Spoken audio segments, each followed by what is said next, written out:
Okay, Dr. Chris, help us understand the difference between transgenderism and gender dysphoria. Gender dysphoria is a diagnosis. This book here, this is the DSM. Mm-hmm. This is the book that in psychiatry, any mental disorder is in this book. So gender dysphoria is a diagnosis. It has certain criteria in this book. And I think we might get into how the terminology has changed.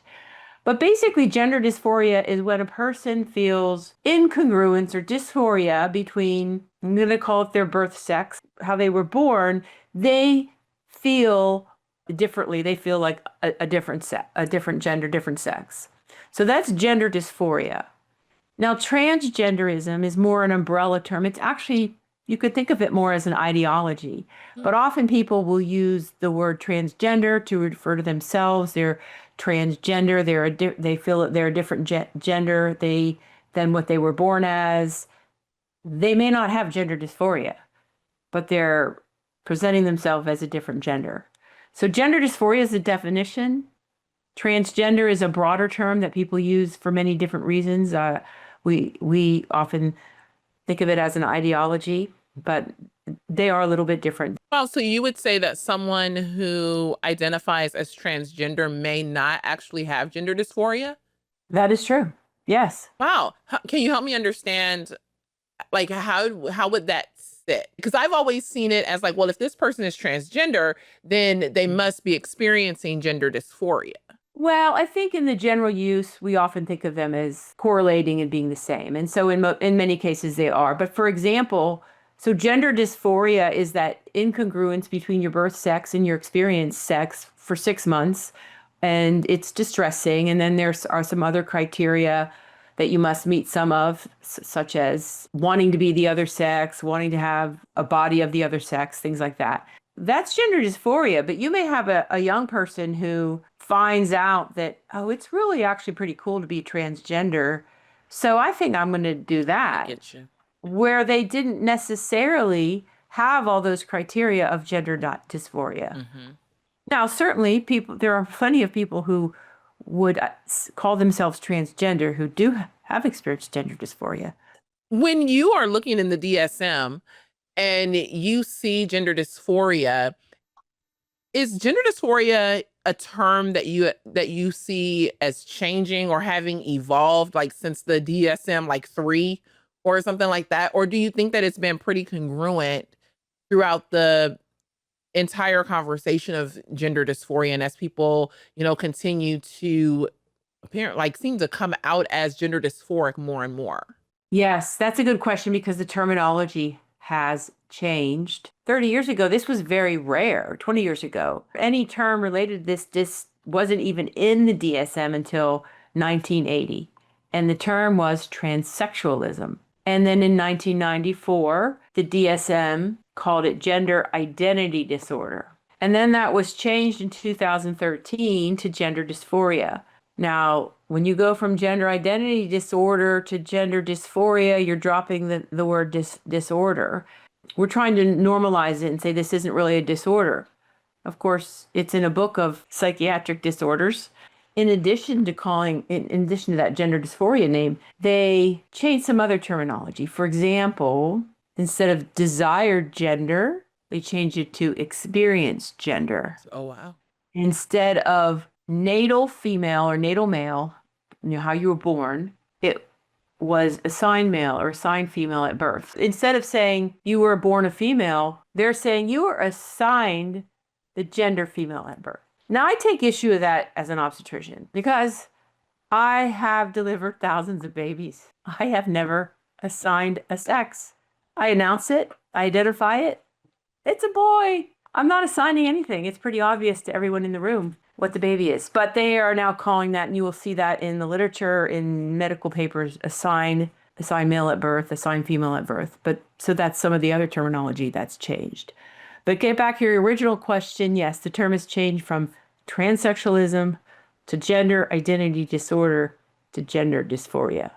When we think about rapid onset gender dysphoria, are you seeing this as like a new phenomenon that has come on like a social contagion, because I call it a social contagion. I don't know if that's a fair term to give it, but that's kind of how I see it. And I'm wondering if that's something that you're seeing as well. Yeah, so let's talk about rapid onset gender dysphoria. That term is not in the DSM.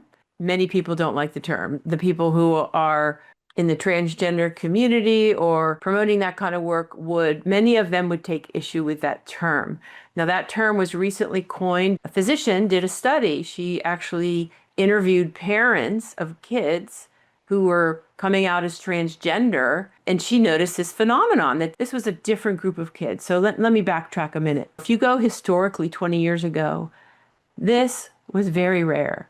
Transgender, transsexual, gender dysphoria, any of those were rare.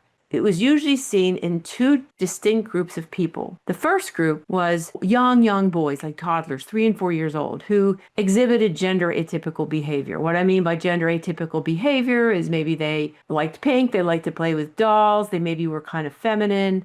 Actually, with those boys, if they were just given supportive and love and not transition, they, with time, as they went through puberty, most of them became comfortable with their sex, with their birth sex. And the other group was adult men who may have been married and had kids, transitioned to a woman. We think of Bruce Caitlyn Jenner, we think of Rachel Richard Levine. These are common examples. So again, historically, this was very, very rare, and really only in very young boys. What we're seeing now, like in gender clinics, is just this rapid increase. We all know it's much more common. Somewhere maybe 3 to 5% of kids identify as transgender. But what Dr. Lippman found was that there were different characteristics. These adolescents, young people who were expressing discomfort, identifying as transgender or as the other gender, they exhibited different characteristics than these groups we saw before. They hadn't struggled long term. Now, again, this is a generalization. There are always people who don't meet this category. But what she found in large part was that a lot of these kids, they hadn't struggled long term. It was just sudden onset. That's why it's called rapid onset. Like everything's going fine. They're living their life. If the parents think everything's fine, and then the girl comes home from school and all of a sudden says, well, I'm a boy. The parent had no idea there was any issue. It wasn't like this kid had struggled their whole life. So this was what Dr. Lippman was seeing, this rapid onset. And so she got some data on all this, and she did find that there were some characteristics of this group of people, and it was mostly girls. They had a higher involvement in recent social activity. They were involved in groups where there were other kids that may have identified as transgender. The parents felt that they were taking terminology they got online. They were coming home with it. That's like this, well, tell your parent you'll kill themselves if you don't, transition. So she coined the term rapid onset gender dysphoria, meaning adolescent onset rather than young child or adult, and rapid onset, meaning not having a lifelong struggle with gender. And so this is when we see the transgender issues today, that's largely what we're seeing is this rapid onset gender dysphoria. Studies have shown a relationship to increased social media use. I just heard someone telling their story the other day where, they didn't really fit in. They were, 9, 10. He liked a girl and she didn't like him. And, but he went online and he found this community online, and everybody's telling him, we'll transition, become a girl, and then everything will be okay. And so that's just an example. Everyone's story obviously is different, but again, getting this information from an online community is, for many people, part of it. That's where the term rapid onset gender dysphoria came from. Now, Dr. Lippman, her paper was retracted, and I think her university issued an apology. There's all this backlash from this paper, even though her data was presented, well studied, but not everyone would agree with that term. It's not in the DSM. There's a lot of these kids, there's a higher incidence of depression and anxiety, of trauma, of bullying. There's a higher incidence of autism. And so these are kids that are already struggling.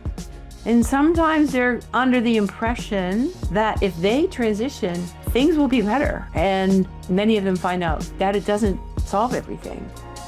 Hey, Hey, if you enjoyed this content, come check out the Center for Biblical Unity. Download our free ebook, Is Christianity a White Man's Religion? Click on the link in the description below.